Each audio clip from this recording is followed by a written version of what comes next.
아니 남편 속이 얼마나 뒤집어지는지. 아니 그 얘기 하나 들어주는 게 그게 그렇게 어려워?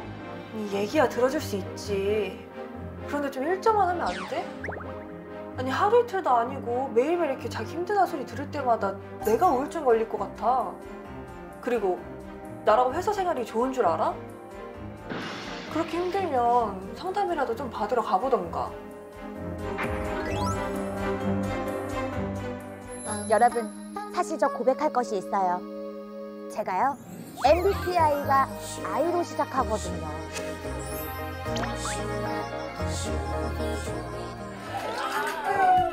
좋아, 좋아. 딱 돌아.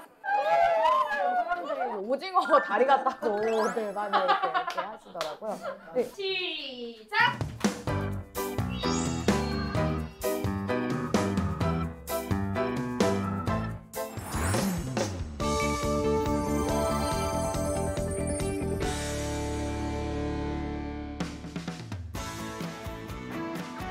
국민의 실생활에 도움이 되는 알짜 정책만을 소개합니다. KTV 생활엔 정책. 안녕하세요. 아나운서 정민양입니다. 혹시 우울하다고 생각해 보신 적 있으신가요?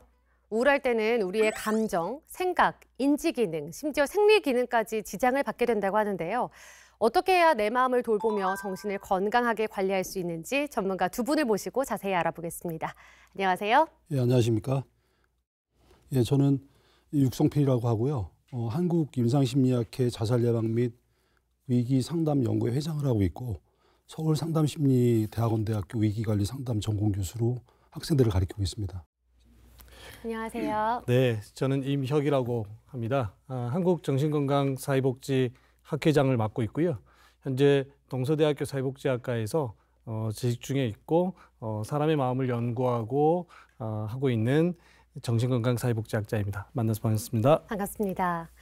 네, 우울증이나 불안 장애로 진료를 받는 사람들이 점점 늘고 있다고 합니다. 우울증을 앓고 있는 환자가 정말 많은가요, 교수님? 실제로 보건복지부에서 발표한 자료를 보면 불안 우울 환자가 900만 명 이상으로 증가를 했고요. 네.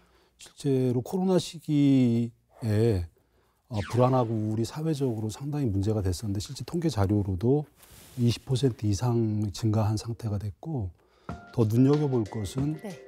20대, 30대 여성의 불안, 우울, 자살률이 증가했다는 것은 되게 의미 있는 숫자의 변화라고 생각합니다. 아, 그렇군요. 제가 생각한 것보다 정말 많은 분들이 이 우울증이랑 또 불안 장애를 겪고 계신 것 같은데요. 아, 그렇다면 학 회장님께서는 원인이 있다면 무엇이라고 보시나요? 우울증과 불안장애에는 여러 가지 요인이 있는데요. 생물학적 요인과 심리사회적인 요인들이 있습니다. 네. 생물학적 요인은 뇌기능 손상이나 세로토닌과 같은 신경전달 물질의 이상으로 나타나는 경우들이 많이 있고요. 네. 그 외에도 여러 가지 신체적인 불편함이나 고통에 따라서 우울이나 불안장애가 나타날 수 있습니다. 반면에 이제 심리사회적인 어떤 요인들 같은 경우에는 인간관계에서의 어려움들이나 현재의 어떤 고통을 감내할 수 없다라고 느꼈을 때 이 과도한 불안들이 올라오면서 항우울제를 복용해야 되는 그런 경우들도 많이 있습니다. 근데 대개 이제 우울이나 불안 같은 경우에는 혼자 힘으로 나오긴 좀 어려워요. 전문가의 도움이 필요하고 내가 우울하거나 불안할 때는 주변에 도움을 요청하시는 게 가장 좋은 방법이라고 생각합니다. 네. 이 정신 건강의 문제는 자존감 상실이나 우울, 불안처럼 개인의 사소한 문제에서 시작된다고 하는데요. 사소한 문제로 우울감을 호소하는 한 부부의 이야기를 영상으로 만나보시죠.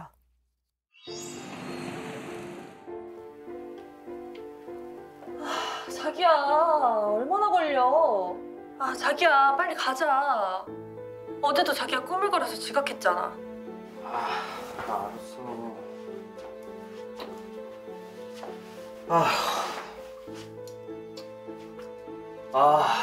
근데 나 오늘 진짜 회사 가기 싫다. 나 오늘 그냥 회사 가지 말까? 아니, 뭐 쓸데없는 소리야. 잔소리 말고 빨리 가.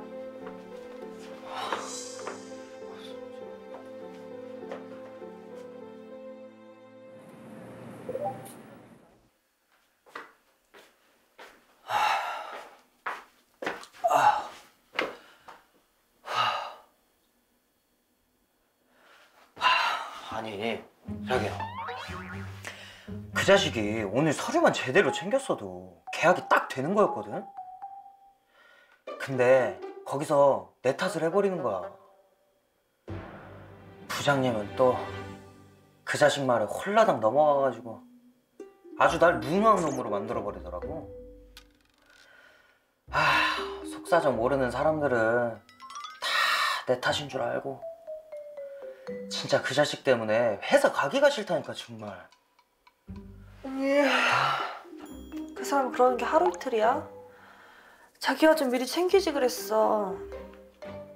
아니, 자기는 꼭 남처럼 얘기한다. 아니, 나 억울한 건 안 보여? 내가 집에서까지 그 자식 편드는 걸 들어야겠어?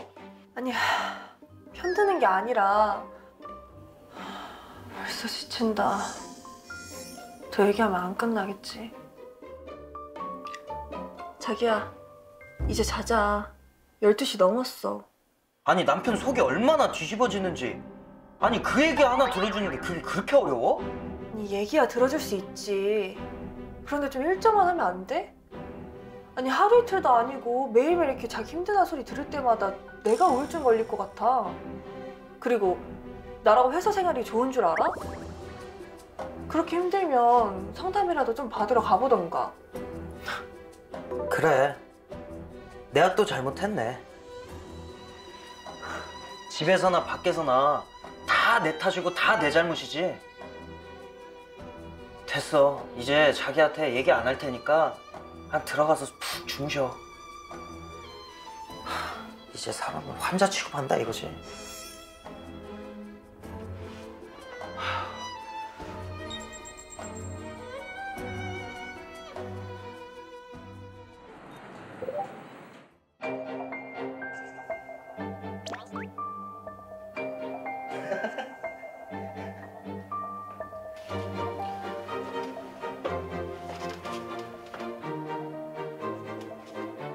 뭐야?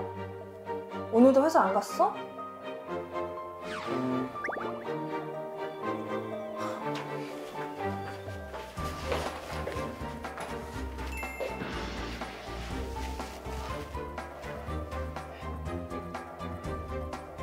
자기야, 그렇게 힘들면 정신과 상담이라도 받아보지 그래?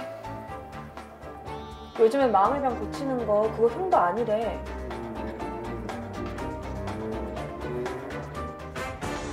남편 화를 받아주다 보니까 이제 제가 돌아버릴 것 같아요.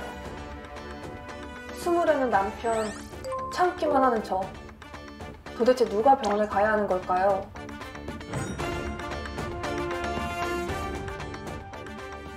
네, 그러니까 이 직장 상사한테 스트레스를 받는 남편이 아내한테 호소를 하는데 아내는 지금 같은 얘기가 자꾸 반복된다고 그렇죠. 속 터져하고 예. 남편은 왜 내 얘기를 들어주지 않느냐, 내가 너무 억울하다. 예, 예. 이런 대화가 반복이 되다 보니까 서로가 스트레스를 받고 있는 것 같거든요. 실제 많은 경우에 있어서는 일방적으로 이야기를 하고 누군가는 도움을 받아야 된다는 생각을 하기 때문에 많은 문제가 생기고 있고요. 이 영상에서 나타나듯이 현재 우리나라에서 힘들고 어려울 때 상담을 받아라, 치료를 받아라라고 하는데 이 남편이 얘기하는 것처럼 상담받아라, 치료받아라고 하는 순간 화를 낸다는 거예요. 너는 내가 힘들다고 얘기를 하니까 환자 취급하냐 하면서 더 극단적인 반응이 보이잖아요. 그러면서 남편은 투덜대는 사람, 와이프는 들어줘야 되는 사람이라고 서로 역할이 고정돼 있기 때문에 그 순간부터 문제가 되는 겁니다. 그러면 와이프가 힘들 때는 남편이 들어주기도 하고 남편이 힘들 때는 와이프가 들어주면서 서로 역할이 바뀌기도 해야 되는데 이 부분과 관련되어서는 두 분 다 부부 관계에 대한 도움도 받으면 좋겠고 남편분은 직장 내에서 요즘은 직장 내에 인플로이 어시스트먼트 프로그램이라는 게 잘 돼 있습니다. 직장 내에 업무 처리 과정, 상사와의 문제, 동료와의 문제가 있을 때 그것을 편안하게 도움을 받을 수 있는 기관들이 많으니까 그걸 잘 활용해서 도움을 받으셔야 된다. 두 분 사이에는 싸움밖에 나질 않기 때문에 전문가에게 도움을 받아야 된다. 뭐 그런 말씀을 드리고 싶습니다. 나는 전문가가 아니니 네. 전문가의 도움을 받아보는 게 좋지 않을까라고 좀 부드럽게 이야기를 하면 아무래도 좀 갈등이 줄어들 수 있는 것 같고 말씀해 주신 바와 같이 커플 카운셀링을 좀 받는 것도 도움이 네. 되겠네요. 네. 네, 이어서 학 회장님 말씀도 한번 들어보겠습니다. 네, 이 사례를 보면 그 많은 부부들에서 볼 수 있는 남편의 입장과 아내의 입장이 정말 이렇게 확 다르다라는 것을 네. 알 수 있는데요. 네, 네. 옳고 그름의 문제는 결코 아니거든요. 네. 그래서 보통 이제 상대에게 요청을 할 때는 나를 주어로 해서 나전달법을 사용하는 방법이 있습니다. 그래서 나는 이런 상황에서 나는 이런 느낌이 들어, 이런 어떤 표현들을 해주는 게 제일 좋고요. 또한 평상시에 이게 좀 잘 되려면 호감, 존중, 배려 같은 이런 관계를 좀 그 사랑의 집 만들기라고 하거든요. 이런 것들을 잘 만들어서 먼저 선행되는 것이 중요하다고 봐요. 네, 말씀하신 것 중에 나를 주어로 이야기를 해라라고 하셨는데 네. 남편이 자꾸 같은 이야기를 반복을 하면서 저한테 얘기를 해요. 남편이 이야기를 그만해줬으면 좋겠잖아요. 그럼 나를 주어로 제가 어떻게 이야기를 하면 좋을까요? 예를 들면 상황에 대해서 상대를 비난하지 않고 하는 방법은 이렇게 할 네. 수 있죠. 여보, 지금 당신이 많이 힘들고 어려운 게 나도 느껴져. 아, 지금 내 나도 느낌은. 느껴져. 예, 뭐 네, 이렇게 이게 해주면 포인트군요. 네. 상대에게 이게 좀 감정이 전달이 될 수 있다고 저는 보거든요. 하지만 또 우리가 또 지금까지 우리 못다한 얘기는 내일이나 시간이 내어서 한번 다시 하면 어떨까? 부드럽게 요청하시면 좋을 것 같습니다. 아, 그러니까 내가 어떻게 느껴지는지를 네. 전달을 하는 네. 게 네. 조금 더 좋은 방법이다. 그렇습니다. 라고 말씀해 주셨습니다. 네, 교수님. 영상에서의 이야기처럼 주변인들에 의한 스트레스로 심리 상담을 받는 분들이 늘고 있다고 하는데요. 정말 그런가요? 예전보다는 많이 찾아오는 편이고요. 예전과는 달리 심리 상담이나 치료에 대한 편견이나 부정적인 인식이 많이 줄어들어서 자기 이야기를 많이 하는 편입니다. 근데 문제는 그런 힘들고 어려운 일이 있다는 것이 문제가 아니고 그렇게 힘들고 어려운 일이 있을 때 이것을 어떻게 바라보고 어떻게 해결할 것인가, 이제 그것이 가장 중요하다고 볼 수 있습니다. 일례로 사람들이 뭐 우울이나 불안이나 뭐 어떤 특별한 이벤트가 있거나 끔찍한 일이 있을 때 불안, 우울, 자살을 생각할 거라는데 그러지 않아요. 일상적으로 생각보다 경험하는 사소한 걸로. 네. 아주 작고 일상적인 거가 누적되고 지속되면 그게 쌓였을 때 폭발이 되면 정신병리로 나타나기도 하고 자살 행동으로 나타나기도 합니다. 그렇군요. 말씀 들어보니까 일상 속에서 작은 걸로도 충분히 네, 맞습니다. 좀 트리거가 될 수 있다. 예. 이런 이야기 해주셨습니다. 이어서 좀 들어보도록 하겠습니다. 네, 맞습니다. 요즘은 이제 스트레스로 인해서 힘들어하시는 분들을 정말 주변에서 많이 볼 수 있거든요. 그런데 스트레스가 꼭 나쁜 것만은 아니에요. 그래요? 때때 나쁜 것 같아요. 하나는 이제 유스트레스라고 해서 약간의 왜 시험 기간을 두고 약간의 스트레스는 조금 더 긴장하게 해서 이렇게 조금 몰입도를 높여줄 수 있는 긍정의 효과가 있잖아요. 아, 그렇죠. 그런 건 좀 긍정적인 의미에서의 스트레스고요. 네. 보통 우리가 얘기하는 스트레스는 디스트레스라고 합니다. 역기능적 스트레스라고 하는데요. 되게 이제 불안하고 초조하고 뭐 땀이 나거나 여러 가지 힘들고 어려운 상황들 때문에 정작 준비했던 것들을 제대로 못하는 것. 아까 제가 시험 관련한 어떤 예시를 드렸는데요. 네. 중요한 건 스트레스에 관한 자기 체질을 만드는 게 중요하다고 말씀드릴 수 있거든요. 네. 보통 저희들이 이거를 댐과 물로 비유를 많이 합니다. 두 가지의 댐이 있다고 쳤을 때 하나의 댐은 보다 이제 두 번째 댐이 훨씬 더 높으면 똑같은 양의 스트레스가 있어도 넘치는 걸 막아줄 수가 있어요. 그러면 이 스트레스의 체질을 잘 만들어 주려면 평상시에 규칙적인 식사와 그다음에 충분한 수면 그리고 또 이렇게 자기 자신을 돌보는 행위들에 대해서 열심히 하는 게 제일 중요하죠. 네, 좋습니다. 노년이 되면 신체 능력이 떨어지고 사회나 가정에서의 역할도 줄어들면서 우울감을 호소하는 중장년이 많다고 합니다. 간혹 우울 증상인지 치매 증상인지 헷갈릴 때도 있다고 하는데요. 어떤 이야기인지 영상으로 함께 보시죠.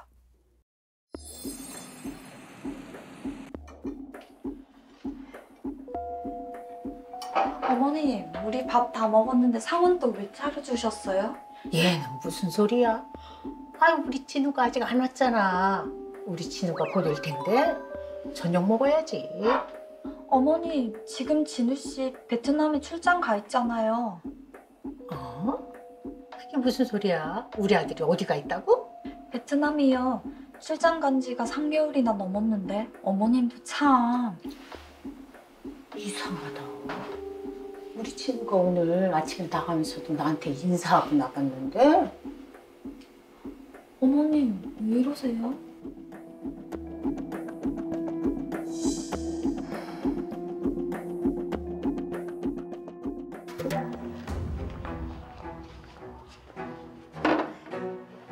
아들, 냉이 된장찌개 맛이 어땠어? 그거 엄마가 캐와서 하나하나 다 손질한 거야. 아유, 엄마 대충 사서 먹으면 되지. 왜 그렇게 고생을 해요? 무슨 소리야. 우리 아들 며느리 입으로 들어갈 건데 내가 정성을 다 해야지. 어머님, 저 진짜 어머님께 얼마나 감사드리는지 아시죠? 어머님 덕분에 제가 마음 편히 일해요. 그래, 내가 집안일은 다 할 테니까 젊었을 때 열심히 일해. 자기는 또 많아. 어디 가서 이런 시어머니랑 남편 만날 거야? 집안일 걱정 없지. 남편 일도 척척 잘하지. 아, 맞다.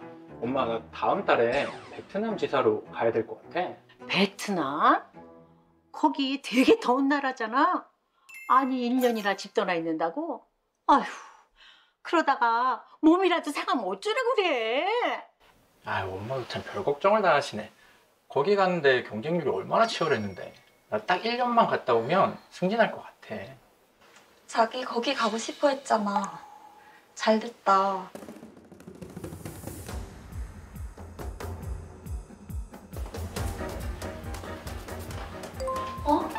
어머님 어디 가셨지? 저녁 준비도 안 하고.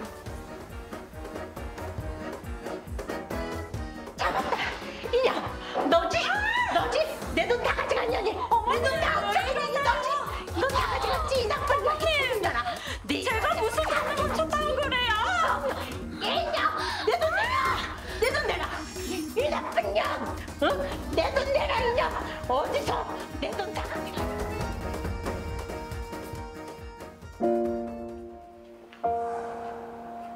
어머니 밥 안 차렸어요. 저녁 드세요. 밥만 없어. 안 먹어. 어머니 이렇게 안 드시니 자꾸 살이 빠지죠. 잠도 푹 못 주무시고요. 안 먹어. 어머니 그렇게 건강하시던 분이 갑자기 왜 이러세요? 선생님 우리 어머니 갑자기 왜 이러시는 걸까요? 네, 영상에서 이 시어머니 증상이 치매 증상 같기도 하고 아닌 것 같기도 하고 좀 헷갈리던데요. 이 노년기 우울 증세가 치매와 비슷하다고요. 실제로 임상 장면에서 전문가들조차도 치매하고 노인성 우울은 구별하기가 힘들거든요. 근데 치매는 인지 기능의 저하라고 보면 되고요. 그 인지 기능은 뭐 기억력이 저하되거나 언어 기능이 상실되거나 판단력이 떨어지거나 이런 등등이고요. 네.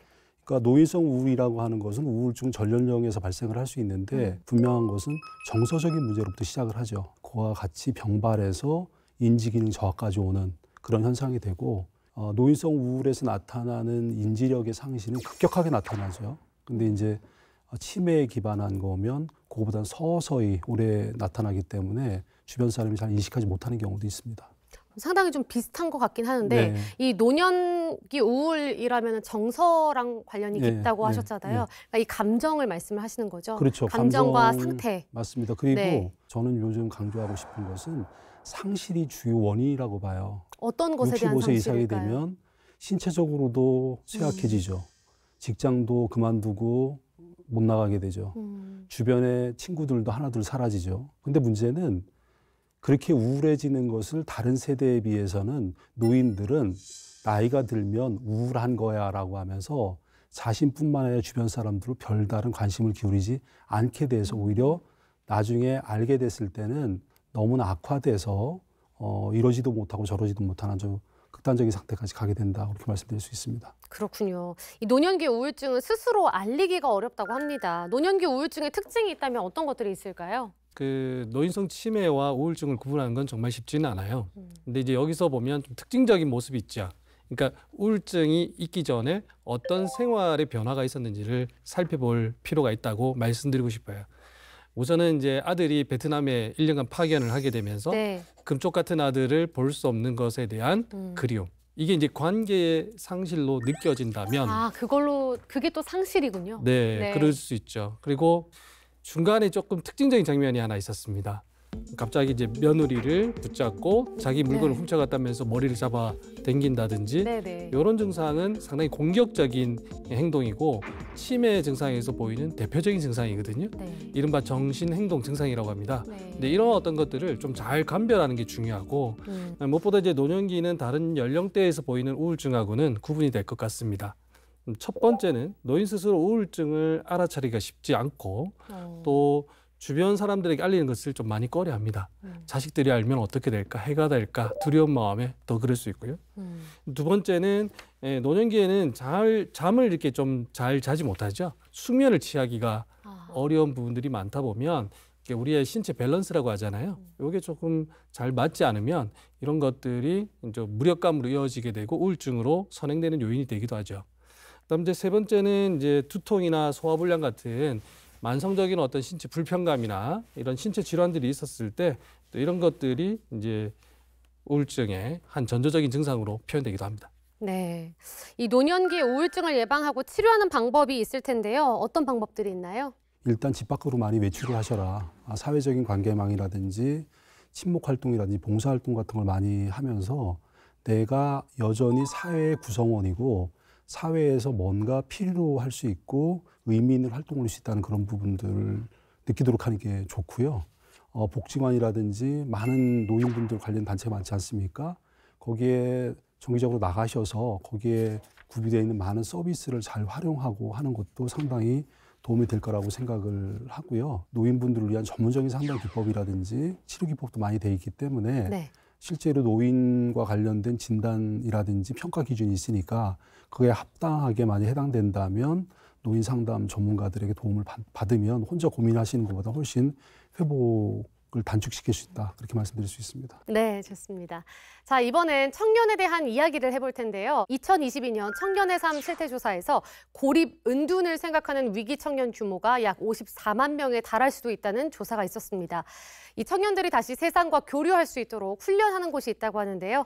KTV 생활앤정책 정들래 리포터가 그 현장을 다녀왔습니다. 영상으로 만나보시죠. 안녕하세요. KTV 생활은 정책의 리포터 정들래입니다. 여러분, 사실 저 고백할 것이 있어요. 제가요, MBTI가 I로 시작하거든요. 근데 사실 제가 이렇게 밖에 나가서 이렇게 활력이 넘칠 때는 이렇게 활력이 넘치면서 평소에 쉴 때는 집에서 정말 아무것도 안 하는 운둔형이 되는데요. 이렇게 세상과 마주보지 않고 자신만의 공간에 갇혀서 이렇게 운둔 생활을 하시는 청년들을 운둔 고립 청년이라고 부릅니다. 그런데 이런 분들을 위해서 두 팔 벌려서 여러분들을 기다려줄 공간이 있다고 해서 찾아왔습니다. 저와 함께 가보실까요?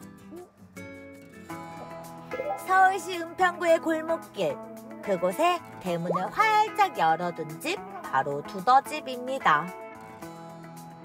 보기엔 일반 가정집 같은데요. 다들 각자 할 일을 하며 아주 편안해 보이죠? 한때는 혼자만의 세상에 묻혀 살던 청년들이 어떻게 이곳에 모이게 된 걸까요? 이 공간은 왜, 어떻게 만들어지게 된 거죠? 네, 전국에 54만 명이나 되는 청년들이 있기 때문에 은둔고립 청년들이 함께 좀 고민하고 함께 문제 해법을 찾는 그런 교류터가 꼭 필요해서 저희가 2022년 9월에 문을 열게 됐습니다. 온라인에서 시작된 공간이 오프라인에도 마련된 건데요. 하나둘 모인 청년들은 속내에 감춰둔 고민을 상담하기도 하고요. 서로 비슷한 고민을 갖고 있는 또래들과 친구이자 동료가 되어서 자기회복 프로그램은 물론 다양한 취미활동과 배움을 함께하며 사회로 발을 내디딜 준비를 하고 있답니다. 전에는 이제 집에만 있으면서 사회와 좀 관계가 단절된다는 느낌을 저는 받아서 같이 이제 프로그램도 참여하고 운동 같은 것도 같이 하고 이제 하면서 좀 많이 표정 같은 게 밝아지고 사회를 바라보는 좀 시선이 좀 넓어진 것 같아서 네, 좋아요. 네. 처음 온 게 한 22년 11월 30일쯤 됐어요. 여기서 어떤 우리와 같은 처지인 분들을 만나면 잠깐이라도 뭔가 위로가 될까 생각했어요. 두더집 곳곳을 둘러보는데 저를 막 잡아당기는 이곳 플리마켓입니다. 잠깐 제 심장 콩콩 뛰게 하는 이 가격 실화냐고요? 아니 종류가 진짜 많네요.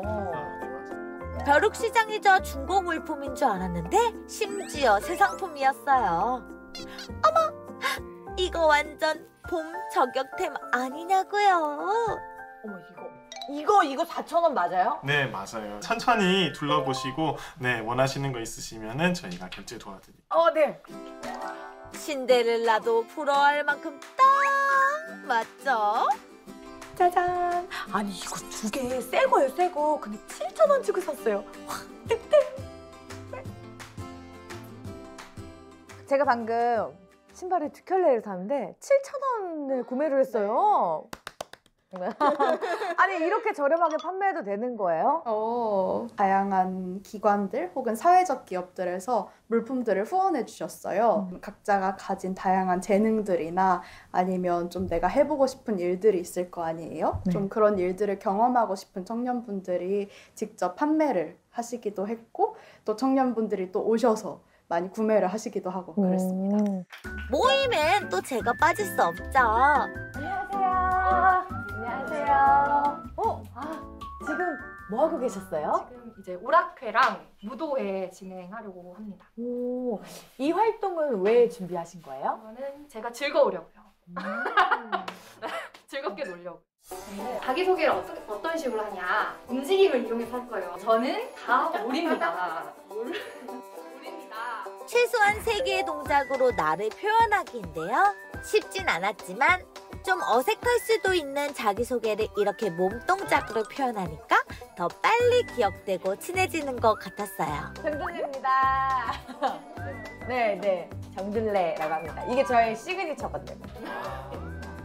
이 사람들이 가끔 저는 이제 꽃받침을 표현한 건데 가끔 사람들이 오징어 다리 같다고 많이 이렇게 작은 한마디도 잘 들어주고 웃어주니 살짝 소심한 저도 금세 적응이 되더라고요.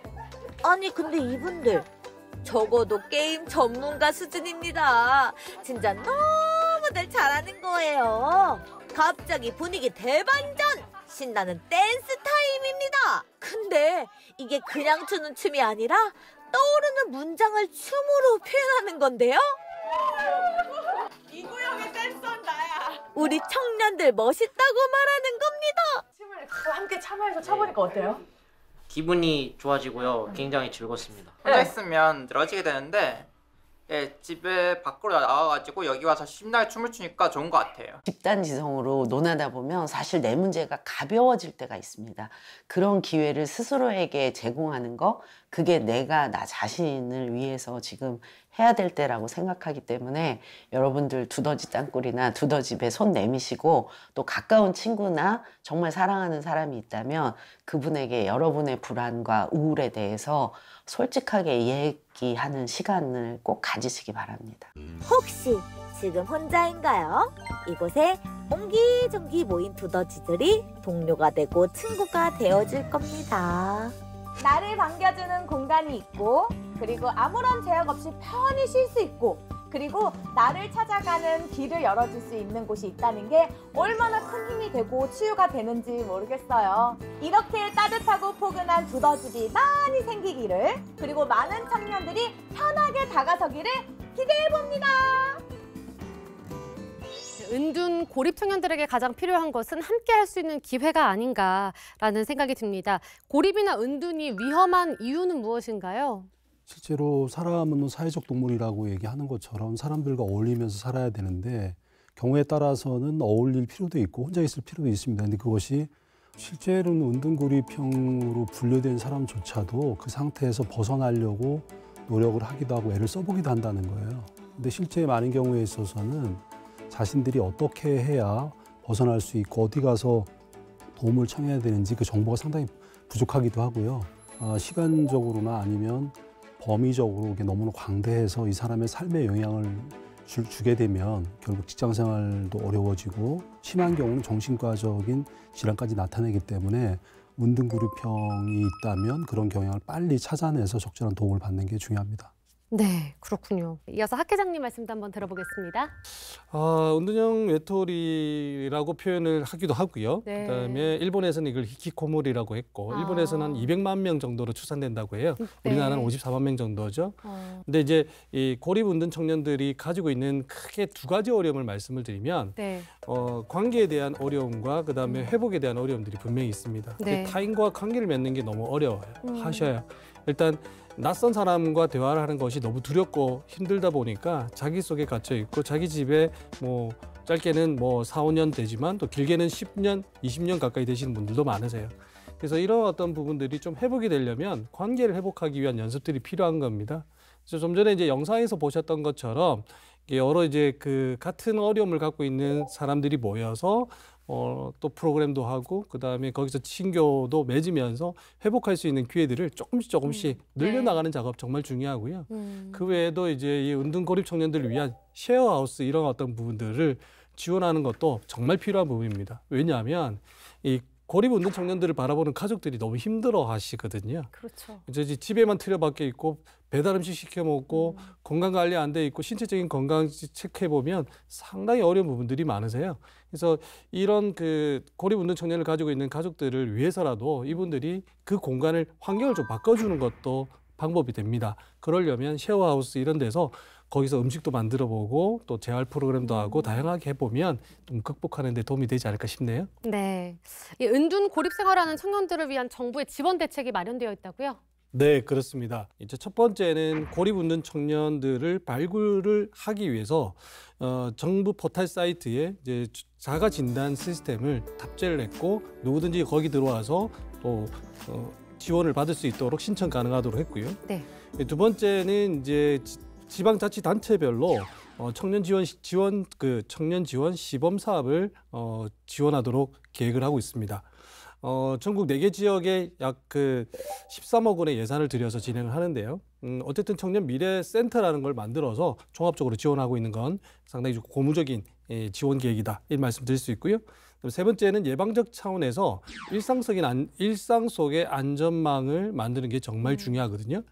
그러기 위해서 생애 주기별로 좀 많이 나눠놨어요. 이게 촘촘하게 기획을 했다 이렇게 얘기할 수 있는데 먼저 이제 학교에서는 통합 지원팀을 구성을 해서 지원을 하고요. 네. 학교 밖 청소년들에게도 필요한 만큼 위기의 어떤 그 학생들을 관리할 수 있는 서비스 제공하고 있고 또 직장인들을 위해서도 온보딩 프로그램이라고 해서 지원하는 그런 프로그램들을 기획하고 있습니다. 그리고 마지막으로 정부에서는 지역사회 내 여러 가지 지역 연계와 법적 근거를 마련하기 위해서 노력하고 있다. 이 말씀 드리고 싶습니다. 다양한 정책들이 생각보다 많이 마련이 되어 있네요. 네, 그렇습니다. 적극적으로 시청자 여러분들께서도 활용을 하셨으면 좋겠습니다.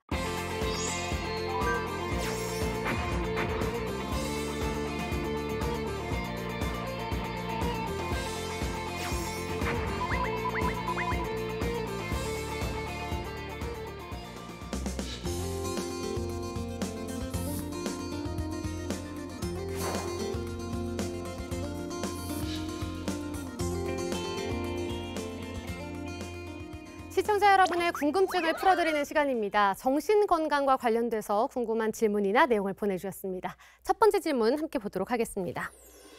26세 청년입니다. 나라는 존재가 종종 쓸모없는 존재 같기도 하고 또 이러고 살아서 무슨 의미가 있나 싶기도 하고 그러다가도 내가 왜 이러고 사나 싶기도 하고 하루에도 수십 번씩 마음이 시끄럽습니다. 그렇다고 정신과에 가보기는 두렵고요.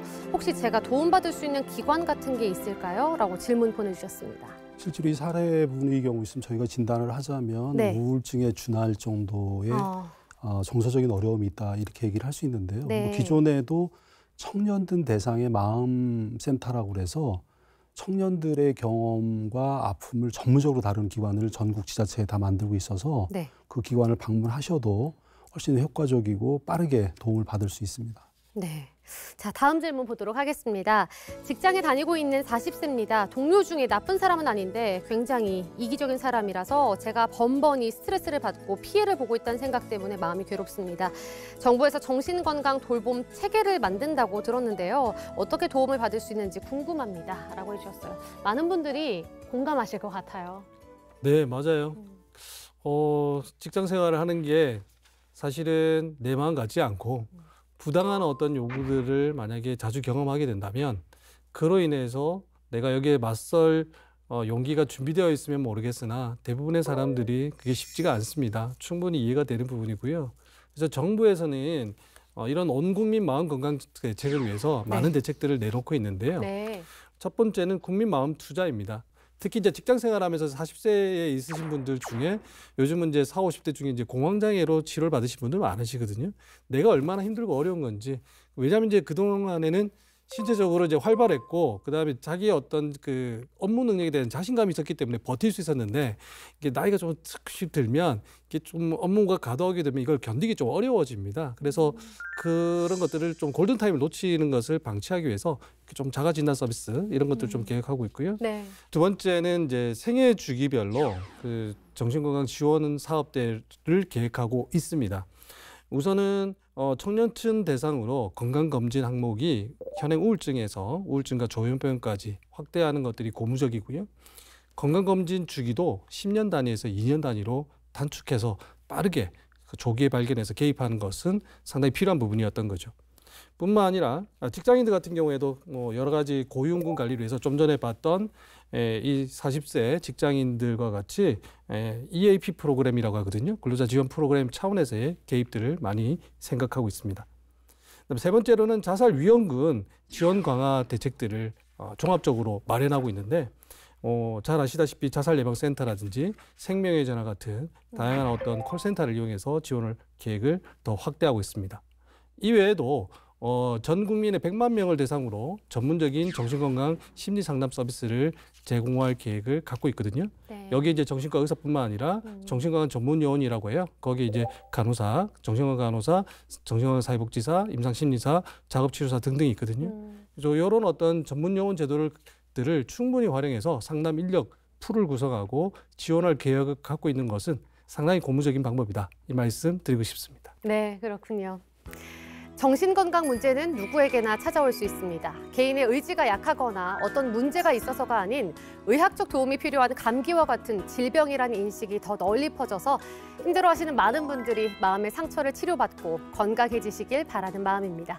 두 분 오늘 함께해 주셨는데요. KTV 생활의 정책을 시청하고 계신 분들께 당부하고 싶은 말씀이 있다면 한 말씀 부탁드리겠습니다. 오늘 불안, 우울, 치매, 노인성 우울에 대해서 다뤘는데요. 저희가 강조하고 싶은 것은 아무리 건강하고 성공한 사람이라도 일상생활하는 과정 중에 어려움을 경험하며 힘들어질 수 있다. 그래서 결국 힘들고 어려울 때 자신의 상태를 주변에 잘 알리고 도움을 청하는 것은 정말로 진정한 용기를 가진 사람이 하는 행동이다. 그 말씀하고요. 주변에 누군가가 힘들어하고 도움을 청하면 모른 척하지 말고 도움을 주시기 바랍니다. 이상입니다. 모든 사람들의 궁극적인 삶의 목표는 행복에 있겠죠. 행복한 삶을 살기 위해서는 많은 행복학자들이 그런 얘기를 해요. 나와 가장 가까이 있고 가장 만족스러운 식사를 할 수 있는 주변 사람들과 건강하게 식사하면서 대화를 나누신다면 조금 더 행복하고 건강하게 지낼 수 있을 것 같다는 것을 추천드리고 싶습니다. 감사합니다. 네, 두 분 오늘 귀한 시간 내주셔서 고맙습니다. 다음 주에도 국민 여러분께 더 많은 도움이 되는 KTV 생활엔 정책으로 찾아뵙도록 하겠습니다. 시청해주신 여러분 고맙습니다.